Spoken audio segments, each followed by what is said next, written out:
कौन से मौज़ों पर मसा होगा और कौन से मौज़ों पे नहीं होगा, फिर मसा करने का तरीका क्या होगा, मसा करने का फ़ायदा हमें क्या हासिल होगा, और हम कब तक वुज़ू के अंदर पाँव धोने की जगह मौज़ों पे मसा कर सकते हैं। तो इस वक्त जो मेरे सामने ये मोज़ा है, ये लेदर का, चमड़े का बना हुआ है। आमतौर पे इस तरह के मोज़े आपको मार्केट में मिल जाएंगे कि ये मोज़ा ऐसा है कि जिसको आप पहन सकते हैं। पहनने के बाद जैसे इसकी ज़िप सिस्टम है, तो ज़िप आप लगा देंगे तो अब ये बिल्कुल फिक्स हो जाएगा। जिस तरह शूज़ आप पहनते हैं इस तरह ये शूज़ की शेप में आ जाता है। और ये ऐसा है कि इसको बाआसानी आप इसको पहने भी सफ़र कर सकते हैं, चल फिर सकते हैं। यानी ये जूते का काम भी आपका, चप्पल का काम भी आपका ये देता है। जो इस वक्त मेरे हाथ में मोज़ा, ये मोज़ा ऐसा है कि जो मोज़े पर मसा करने के जो शराइत हैं उनके मुताबिक ये बिल्कुल दुरुस्त है, तो इस पर मसा किया जा सकता है। और एक जो आमतौर पे सॉक्स होते हैं, ये नॉर्मल सर्दी या गर्मी में भी लोग पहनते हैं, ठीक है। और सर्दियों में बिलखुसूस इसको भी पहना जा रहा होता है, शूज़ में बिल्कुल इसको इस्तेमाल किया जाता है। ये वाले जो मोज़े हैं इन पे मसाह करना, यानी वुज़ू में पाँव धोने की जगह इस पे गीला हाथ फेर लेना, यानी इसको हम अपने पाँव पे पहना हुआ है और गीला हाथ इस पे फेर लेंगे, तो इस सॉक्स पे गीला हाथ फेरने से वुज़ू का जो फ़र्ज़ है पाँव धोने का वो अदा नहीं होता, तो ये वाले मोज़े नहीं चलेंगे। अच्छा, एक और आपको दिखाते हैं। तो ये वाला जो मोज़ा है, ये चूँकि इसको आप पहनेंगे तो पहनने के बाद ये टखने से नीचे ही रहता है, तो इसलिए ऐसा मोज़ा काफ़ी नहीं है। इसके लिए जो आपको पहले दिखाया है ये वाला मोज़ा, कि जिसको पहनने के बाद टखने छुप जाएं, टखनों का छुपना ज़रूरी है। और टखने आमतौर पे इतने ऊपर होते हैं जो हड्डी होती है, तो इससे ऊपर भले ये जितना भी हो, लेकिन कम से कम इतना होना ज़रूरी है कि टखने उसमें छुप जाएं और उसको पहन के बासानी चलना फिरना आसान रहे। अब ये जो मोज़ा किसी ने पहनना है तो कब पहनना है, कब मसा करना है, तो सबसे पहले ये जहन में रख लें कि मोज़े पर मसा करने से पहले आपने पहले मुकम्मल तौर पर वुज़ू करना है। उस वुज़ू करने में दोनों पाँव जिस तरह बाकायदा धोए जाते हैं वो पाँव टखनों समेत धो लेंगे, यानी मुकम्मल वुज़ू कर लिया। मुकम्मल वुज़ू करने के बाद फिर आप अपने दोनों कदमों में आप ये मोज़े पहन लें।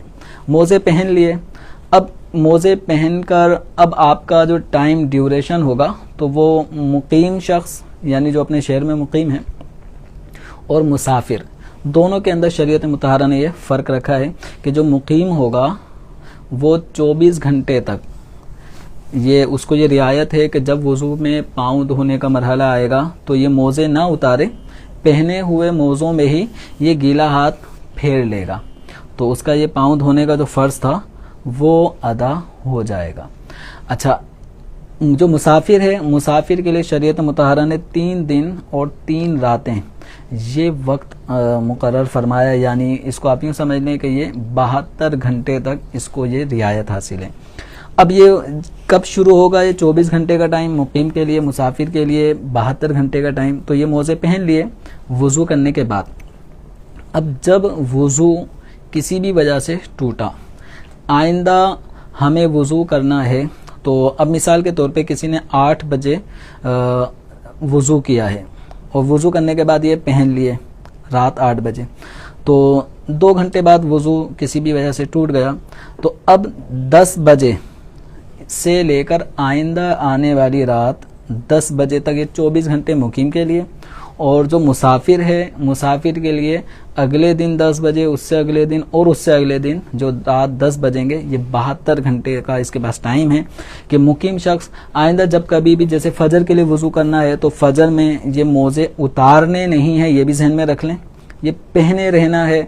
अब आइंदा अगर फ़जर के अंदर इसने वुज़ू करना है तो वुज़ू करते वक्त पाँव धोने की जगह ये मसाह करेगा। अब ये जैसे मिसाल के तौर पे दोनों पाँवों को अब मसाह करना है, तो इसका तरीक़ाकार ये होगा कि जब हमने चेहरा धो लिया, दोनों हाथ कोहनियों समेत धो लिए, सर का मसा कर लिया, पाँव धोने का मरहला है और ये मोज़े पहने हुए हैं, तो अपने दोनों हाथों को गीला कर लिया। गीला करने के बाद सीधा जो पाँव में मोज़ा पहना हुआ है तो ये तर उंगलियों जो पाँव का ऊपरी हिस्सा होता है यहाँ की तरफ से रखते हुए हम पिंडली तक इन उंगलियों को खींचते हुए ले आएंगे।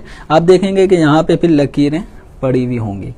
इसी तरह जब उल्टे पाँव का मोजे पे मसा करना है तो उल्टे हाथ को आपने गीला कर लिया और इस हाथ को यूं फेरते हुए आएंगे तो ये उंगलियों में जो तरी है वो आपको नजर आएगी कि यूं इस तरह ये तरी बाकायदा मोजे पे नजर आई। अब इसमें पूरे मोजे पे यूं हाथ फेरना ये ज़रूरी नहीं है, सिर्फ ऊपरी हिस्से पर ही गीली उंगलियों को फेरना है। इस तरह से हमारा ये मसा हो जाएगा। तो अब किसी ने मोजे पहन लिए और उसके बाद इसको गर्मी लग रही है, गर्मी लगने के बाद इसने मोजा उतार दिया, एक भी मोजा इसने उतार दिया तो अब दोबारा ये पहन के मसा नहीं कर सकता। अब इसके लिए ज़रूरी होगा कि जब वज़ू टूट गया है तो अब दोबारा से वज़ू करे, दोनों पाँवों को धोए, फिर मोज़ा बावज़ू हालत में पहनेगा। अब पहनने के बाद जब कभी वज़ू टूटा उस वक्त से मुकीम के लिए आइंदा 24 घंटे तक, मुसाफिर के लिए आइंदा 72 घंटे तक शरीयत ने ये रियायत रखी है कि ये मोज़े ना उतारे, पाँव ना धोए, पाँव धोने के बजाय ये मोज़ों पर मसाह करे बताए हुए तरीके के मुताबिक। अगर किसी ने जैसे 24 घंटे पूरे हो चुके तो अब ये जो मसाह का जो अमल था पाँव धोने की जगह मसाह करने का, ये एक्सपायर हो गया। यानी किसी ने वज़ू किया, वज़ू सलामत है लेकिन ये टाइम ड्यूरेशन पूरा हो चुका है, तो अब इस सूरत में इसको दोबारा से वज़ू करने की हाजत नहीं है। इसके जो पाँव पे मसाह करने का अमल था वो ख़त्म हो गया।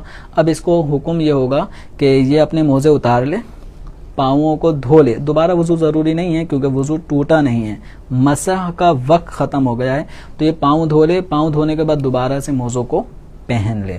इस तरह ये आगे सर्दियों में जो आमतौर पे पाँव फटने की लोगों को तकलीफ़ होती है तो इस तरह के मोज़े पहनने से इंशाअल्लाह पाँव भी महफूज रहेंगे और ये शरीयत मुतहरा की आपको आसानी भी हासिल